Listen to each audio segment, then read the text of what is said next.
यार आपके साथ में रोहित कुमार, आप न्यूज फॉर नेशन पर। इस वक्त की बड़ी खबर है बिहार से, जहां पर चिराग पासवान की लोजपा रामविलास को नीतीश कुमार ने पटना में पार्टी दफ्तर दे दिया है। दफ्तर जो मिला है वो जब उसके बारे में आप जानेंगे तो आप भी चौंक जाएंगे। पूरी खबर विस्तार से बताएंगे। दरअसल लोजपा रामविलास पासवान की पार्टी, जिसका पार्टी सिंबल झोपड़ी या बंगला छाप था, जब रामविलास पासवान का निधन हुआ तब चिराग पासवान और उनके चाचा पशुपति पारस के बीच में झगड़ा हो गया, दो गुट बट गया। चुनाव आयोग ने पार्टी को एक तरीके से कहें कि उसके सिंबल को सीज कर लिया चुनाव आयोग ने। तो दफ्तर जो है पशुपति पारस के पास था, जिसका आवंटन कुछ दिन पहले रद्द किया जा चुका है। चिराग पासवान अपने पिता रामविलास पासवान के साथ जिस आवास में पटना के श्री कृष्णा नगर में रहते थे, वहीं से पार्टी का दफ्तर चला रहे थे। और अब क्योंकि चुनाव में शानदार परफॉर्म किया है चिराग पासवान ने, बिहार में एनडीए के साथ हैं और लगातार उनकी मुख्यमंत्री नीतीश कुमार के साथ नज़दीकियां जो है चर्चा में हैं, प्रधानमंत्री मोदी के करीबी पहले ही रह चुके हैं। तो उनको अब पटना में स्थायी तौर पर जो है एक नया दफ्तर दे दिया गया है लोजपा रामविलास के लिए। देवांशु हमारे साथ मौजूद है, जो कि लगातार इन चीज़ों को देख रहे हैं।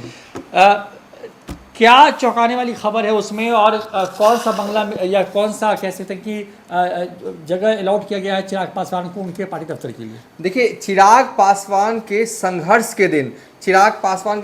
के दिन जो है वो खत्म हो गए और एक एक करके खुशियां जो हैं वो चिराग की झोली में आती जा रही हैं। सबसे पहले खुशियां जो आई कि 5 सीटें बीजेपी की तरफ से मिली, उसके बाद 5 की 5 सीटें चिराग पासवान जीत जाते हैं जब चुनावी नतीजे आते हैं, और उसके बाद केंद्र में कैबिनेट मंत्री भी बनते हैं। और उसके बाद जो कहें कि सबसे पहले उनके जो सियासी दुश्मन जो उनके चाचा हैं पशुपति पारस, उनके पार्टी के दफ्तर का आवंटन जो है वो रद्द किया जाता है। और उसके बाद लगातार जो झोली में जो खुशियां हैं चिराग पासवान की आती आ रही है। और अभी देर रात ये जब हम बिल्डियो शूट कर रहे हैं उससे थोड़ी देर पहले भवन निर्माण विभाग का ऑफिशियल लेटर जो है वो जारी कर दिया गया है। और हम ये ऑफिशियल लेटर रोहित स्क्रीन पर चला भी रहे हैं, हमारे दर्शकों के लिए वो पढ़ सके तो पढ़ ले, अन्यथा हम अपनी जुबानी जो है वो पूरी तरीके से बता रहे हैं आखिर कौन सी जगह भवन निर्माण विभाग ने जो है वो चिराग पासवान की पार्टी यानी कि लोजपा रामविलास को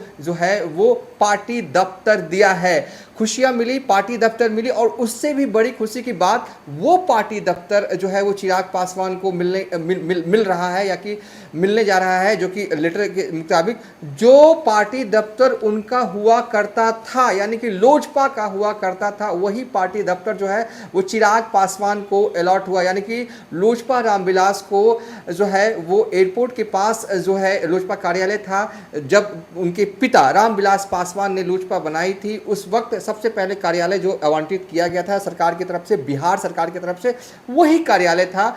और जब उनके बेटे यानी कि चिराग पासवान को भी वही कार्यालय जो है आवंटित जो है वो किया गया है। बड़ी खुशी की बात है चिराग पासवान के लिए, उनके पार्टी वर्कर्स के लिए।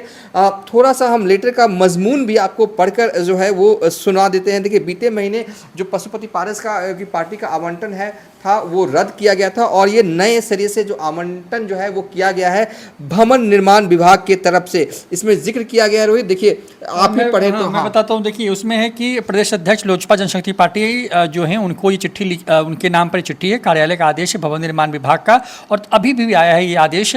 बिहार प्रदेश 221A जो श्री कृष्णापुरी का जो उनका जो अभी फिलहाल जो आवास और जो पार्टी का दफ्तर है वहाँ के लिए चिट्ठी है। कहा गया है कि दिनांक 4/7/2024 को पार्टी कार्यालय हेतु आवास उपलब्ध कराने का अनुरोध किया गया था। उल्लेखनीय है कि विभागीय ज्ञापन संख्या जो है उसमें 13 जून को यानी कि सरकार बनने के कुछ दिनों के बाद ही लोजपा जनशक्ति पार्टी को जो आवंटित था कार्यालय था उसको रद्द किया गया था, जो कि 1 व्हीलर रोड शहीद पीर अली मार्ग यानी कि एयरपोर्ट के बिल्कुल बगल का जो पुराना दफ्तर था उसका निरस्त किया जा चुका है। और उसी को आगे अर्पण करते हुए कहा गया है कि उक्त के आलोक में लोक जनशक्ति पार्टी रामविलास के कार्यालय हेतु आवास संख्या 1 व्हीलर रोड शहीद पीर अली खान मार्ग पटना को पटना केंद्रीय पुल से निम्नलिखित शर्तों के साथ जो अस्थायी रूप से आवंटित किया जाता है। उसमें कुछ शर्तें होती हैं जब ये आवंटन होता है, और ये आवंटन किया गया है। और ये थोड़ी देर पहले की ही चिट्ठी है देखिए दिवांशु, इस चिट्ठी में जो बातें हैं कि चिराग पासवान के लिए ये दफ्तर ही क्यों था चाहिए था, तो उनको जिद थी उनकी, कभी वो गए नहीं जब से उनके चाचा ने उस दफ्तर पर एक तरीके से कहीं कब्जा किया। एक बार गए थे जब पहली पुण्यतिथि थी, तो हाँ, इनविटेशन देने हाँ, गए थे। तो लेकिन मतलब कभी पार्टी की गतिविधियों के लिए नहीं गए, जबकि ऐसा नहीं था कि वो 2 डिवीज़न हुआ था, पार्टी मूल तौर पर तो लोजपा थी। हाँ। और वहाँ पर दफ्तर लोजपा के नाम से आवंटित था और उसके उत्तराधिकारी चिराग पासवान खुद को कह रहे थे, पशुपति पारस अपने आप को बता रहे थे। तो ये तमाम चीज़ें हो रही थी और बड़ी बात ये है कि चिराग पासवान का उस दफ्तर से लगाव ये है दिवांशु कि वहाँ पर पहली बार चिराग पासवान जो हैं, मुझे जितना ध्यान में है कि पहली बार रामविलास पासवान ने उनकी जो सॉफ्ट लॉन्चिंग थी राजनीति में वहीं की। चिराग पासवान का बचपन गुजरा है उसी मकान में, वहाँ खेले कूदे हैं। 2005 में जब चुनाव हुए थे तो सबसे ज्यादा विधायक लोजपा के चुन के आए थे, तो उसी कार्यालय में थे, तो बहुत सारी यादें जुड़ी। और रामविलास पासवान ने जो लोजपा को एक बड़ी ताकत के तौर पर स्थापित किया, तो वो वही दफ्तर था जहाँ से सब कुछ स्थापित हुआ था। तो वो एक तरीके से कहें कि इमोशनल अटैचमेंट था उस इमारत से जहाँ से लोजपा चलता रहा है कई सालों से।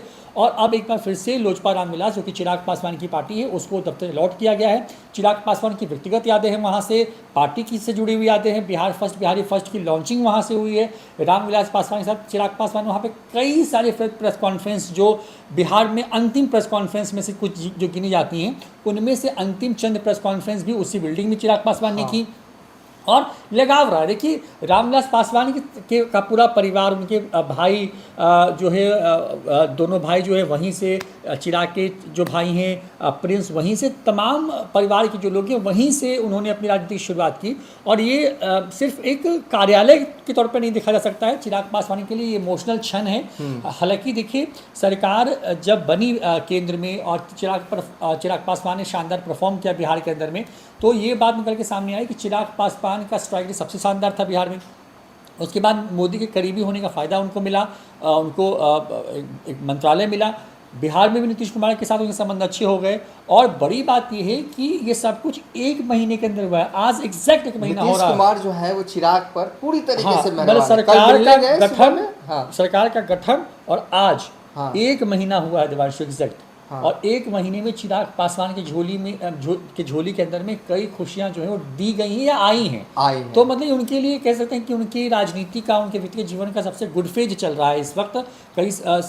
कई ऐसे वक्त आए जब उनके जीवन में जब उन्होंने बहुत संघर्ष किया, लेकिन फिलहाल की बात करें तो वो शानदार तरीके से अपनी राजनीति को आगे बढ़ा रहे हैं। पार्टी स्ट्रांग हुई है, पार्टी का वोट बैंक बढ़ा है बिहार के अंदर में। चिराग पासवान ने अपने दम पर जो है चुनाव लड़ा, चुनाव जीते। कई जगहों पर उनके जो वोटर्स थे वो ट्रांसफ़र हुए।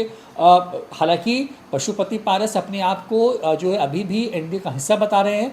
कब तक रहेंगे, क्या कुछ उनको मिले जा रहा है, बहुत साफ नहीं है। लेकिन चिराग पासवान ने पशुपति पारस पर एक अलग से डिटेल वीडियो जो है वो बाद में बनाएंगे। हाँ, लेकिन हाँ, इतना है कि चिराग पासवान बदला लिया और जिस दफ्तर पे कब्जा किया था पशुपति पारस ने, उस दफ्तर को सिर्फ उनके आवंटन से रद्द ही नहीं कराया, बल्कि वही दफ्तर लेकर के दिखाया। देखिए, अमूमन तमाम पार्टियां पटना में जहां हम बैठे हैं उसकी बिल्कुल चंद सौ कदमों की दूरी पर है, और वहाँ पर ही उनको दफ्तर मिल सकता था। लेकिन चिराग ने संभवतः नीतीश कुमार से मुलाकात की हो तो इच्छा जाहिर की होगी कि भाई हमको दफ्तर वही चाहिए। आवंटन भी देखिए बहुत ड्रामेटिक तरीके से जो है चुनाव के नतीजे आए, सरकार का गठन हुआ।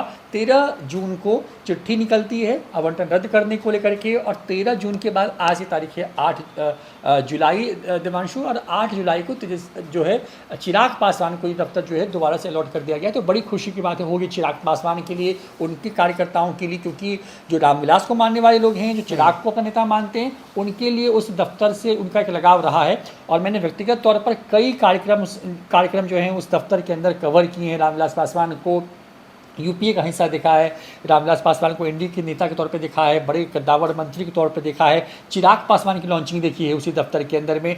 उनकी प्रेस कॉन्फ्रेंस मैंने पहली बार वहीं देखी है, और रामविलास पासवान साथ में थे, और वो कह रहे थे कि चिराग पासवान ने बिहारी फर्स्ट को लेकर कुछ बनाया है डॉक्यूमेंट, और वो सब वहाँ पर दिखाया गया। तो तमाम चीज़ें चिराग पासवान ने उसी दफ्तर से की हैं, और चिराग पासवान के लिए एक मोरल विक्ट्री के तौर पर भी आप इसको ले सकते हैं कि उनकी एक जीत है, और इस जीत को ये चिट्ठी जो है वो इस पर मोहर है। तो चलिए, बैक टू बैक खुशियाँ जो है वो चिराग की झोली में जो है वो आती जा रही हैं। और अब पशुपति पारस की पार्टी को जो दफ्तर अलॉट था उनका आवंटन पहले रद्द किया गया और आज अभी थोड़ी देर पहले ही जो पार्टी जो वो ज़मीन थी, वो कहें कि जो जगह थी, आवास थी, वो चिराग पासवान की पार्टी को अलॉट जो है वो हो गया है। फिलहाल अभी तक के लिए इतना ही। आप देखते रहिए न्यूज़ फॉर नेशन।